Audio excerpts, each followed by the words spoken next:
thermodynamic process is shown in the figure, the pressure and volume corresponding to the same point. यहाँ का pressure PA का दे रखा है, VA दे रखी है, PB और VD। इसमें ये बोला गया है कि AB प्रोसेस में 600 जूल एडिड की गई है, QA टू B जो है वो कितनी है आपके पास 600 जूल, और B टू C जो दे रखी है वो कितनी दे रखी है आपको 200 जूल। चेंज इन एनर्जी बताना है, AC पाथ के लॉन्ग क्या होगा।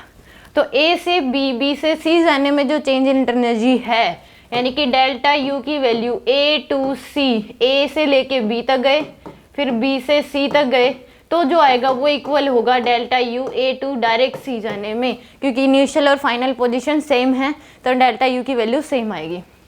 तो यहाँ पे A से B से C जाने में निकाल सकते हैं हम, क्योंकि A से B तक वॉल्यूम कांस्टेंट है, A टू B जो है वो क्या है डेल्टा V 0, तो यानी कि जो वर्क होगा वो क्या हो जाएगा 0, वर्क 0, तो Q A to B equal हो जाएगा किसके delta U A to B के, और वो कितना होगा 600 जूल। कितना हो जाएगा 600 जूल।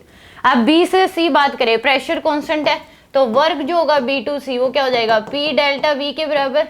P की वैल्यू दे रखी है PB, वो दे रखा है 8 इंटू 10 की पावर 4, और ये दे रखा है VA की वैल्यू कितनी दे रखी है इतनी, और ये इतनी, तो 3 इंटू में 10 की पावर -3 आ जाएगा।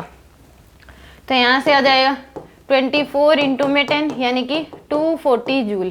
कितना आ गया वर्क 240 जूल, और सप्लाई कितनी गई हुई है आपसे 200 जूल, तो यानी कि डेल्टा U की वैल्यू B टू C जो आई है वो कितनी आ गई -40 जूल, कम होगी इंटरनल एनर्जी।